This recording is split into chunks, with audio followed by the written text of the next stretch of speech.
Hi everyone and welcome to this episode of Keipert Labs. In this video we're going to be going through the concepts of elements, compounds and mixtures. Okay, so a concept that we throughout your science career here at high school have revisited in a number of different forms from year 7 to year 8 and up to year 10 and beyond. Okay, and so, but what we're going to do is we're going to consider it in light of what we know about matter so far and trying to restrict ourselves, as strange as it feels, I know, to just addressing it in light of what we learned so far and trying not to bring in too much prior knowledge to it. Okay, but so far we've looked at this idea that all matter, okay, that we could kind of consider to be pure substances or mixtures. Okay, and so then, so we looked at this in terms of, we did iron and sulfur, and we did water plus ethanol, okay, to help us to look at the difference here and trying to help us kind of identify that. And then what we've kind of introduced this idea is that pure substances can further be categorized into elements and compounds. Okay, and so what we can see is that we can kind of put a substance into one of these sort of categories. But what we want to be able to do, and I want to kind of walk you through in this video, is how do we actually decide and how do we represent at the particle level what these different things will look like. Okay, so how can we tell? Okay, so what we're going to do is I'm going to, rather than kind of reframe it as that sort of general flowchart, I'm going to pose it a different way.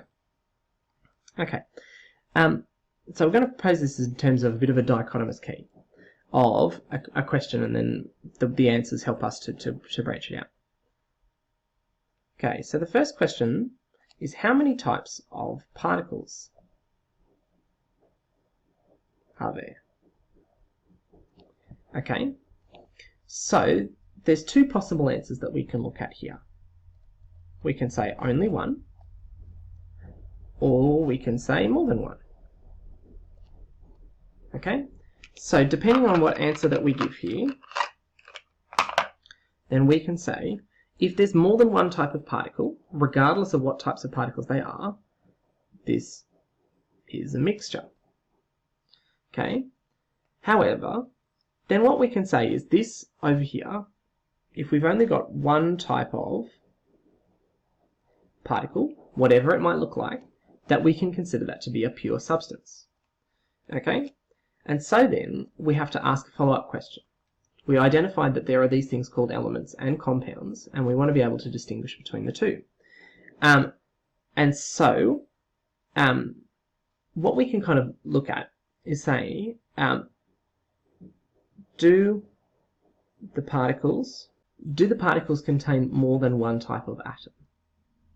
Okay, now we've all of a sudden just kind of chucked this word atom in here when we've so far been talking about generic particles. And so what we can recognize is that we know that atoms come in different types. Those different types we call elements, the periodic table of the elements, not the periodic table of the particles. Okay, and so the particles of our substance, the separate discrete little chunks of that substance, do they contain more than one type of atom? Okay, if we say no, then what we have, and I'll see if I can squeeze it in over here, is an element. So we've only got one type of atom, it's an element. If we've got more than one type of atom, it's a compound. Okay, now the thing that I want to kind of tease out here is that how can we tell between compounds and mixtures? Okay, because we're seeing that, all right, we've got more than one type of atom in both things here, but there's some fundamental differences here. Okay, so if we stretch back to this original question, is that we can see that mixtures contain more than one type of discrete separate particles. Okay, we would use this term molecule, a little lump of stuff, more than one different types of molecules. Okay, they're placed into the same container, but they are not otherwise combined. Okay, so a mixture is not combined. What we know is that for a mixture is that the parts keep their properties. Okay, so we looked at this idea that when we had a mixture of water and ethanol, that when we went to heat it to its boiling point, that the ethanol boiled at its temperature, the water boiled at its temperature, that is, we didn't end up with this kind of intermediate separate type of property. Okay, so they're not, so we might even add this in, sorry for the OCD amongst us, we might even say not chemically combined, the mixture. So they're just physically in the same container, but we looked at iron and sulfur together. The iron still behaved like iron, the sulfur still behaved like sulfur. They kept their properties. Whereas the compound is chemically combined. I might even say chemically fused together. Okay, I really wanted to convey that idea that they're joined in a way that's very difficult to undo. Not necessarily impossible, but very difficult and requires a large amount of energy to break apart. And the compound itself has new properties. That is not the same as its elements. Okay, so water has very different properties to hydrogen and oxygen, which are the elements that come together to make water. Okay, so those hydrogen and oxygens are chemically fused together to make something new. So we're making a new substance. Okay, so the iron-sulfur mixture still contained iron and sulfur. It wasn't a new substance, but when we chemically fused them together to make iron sulfide, we made something new that had different properties from its elements. It wasn't magnetic when the iron was. Okay, that it was joined in a way that was very hard to undo. Okay, now what we could even say over here is perhaps a slightly better question, a slightly simpler question that doesn't require as high-level kind of understanding of atoms is, and where the original kind of definition of an element came from, is can it be broken down into simpler substances? Okay, so recognizing that if it can, then it's a compound. If it can't, it's an element. We've reached the simplest point that we can do. Okay, and so that's kind of originally where these definitions of elements and compounds came in. That they didn't really have a sophisticated model of the atom, but they recognized that these little lumps had certain properties that they were beginning to understand the differences between elements. But they took to this point and saying, okay, well, if you could take it and if you could break it down into something simpler again, then it was a compound. If you got it and it couldn't go any further, it was an element. Okay, and that's kind of how they established the fundamental building blocks. And then by looking at a whole range of new substances in new situations, they were able to add more elements to their existing set. Okay, and so then just quickly, just to kind of wrap things up. Okay, so just to wrap things up, I'm going to draw a particle diagram to illustrate each of these different substances.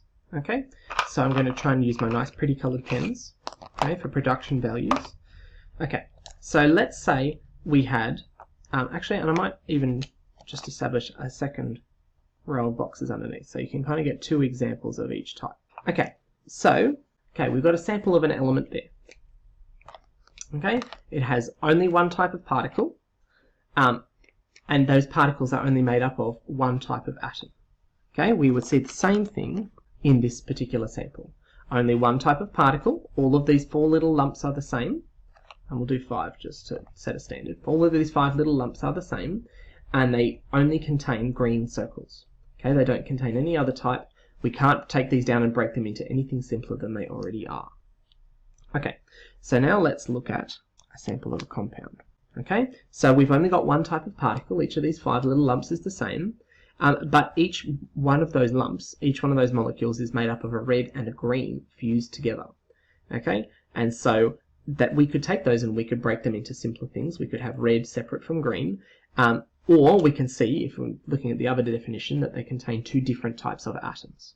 Okay, and we can also see that if we set this as also an example of a compound. Okay, same thing. Only one type of particle, but that particle is made up of two greens fused together with one blue. Okay, and so then we get to our mixture. Okay, so in this mixture over here, so you can see that we've got each of these particles, sorry, we have more than one type of particle in this box. Okay, we've got two that are the same as each other, and then the other three are all different and all different to one another. Okay, and so we've got more than one type of particle, so it's a mixture. Now we can see that we have mixtures of elements and compounds in this mixture. Okay, now we could look at it. This sample would also be a mixture. Now it's a mixture of elements, like our iron and our sulfur, but that we have more than one type of particle in our box. So therefore it fits the definition of a mixture. Okay, regardless of the fact that we don't have any compounds here, that it's a mixture. Now the reason that, getting back to the properties that we talk about with mixtures, is that these red particles will behave as their red particles. These green particles will behave as green particles. Even though they're all in the same box, that they still behave independent of one another. Okay, whereas if we look at the samples in here, that we have a new substance made of one blue fused with two green to make something different. They don't behave as separate blue and green anymore. Okay, so I hope that helps to clear up a few things. Alright, here's the meme of the day. Thanks for watching. Bye for now.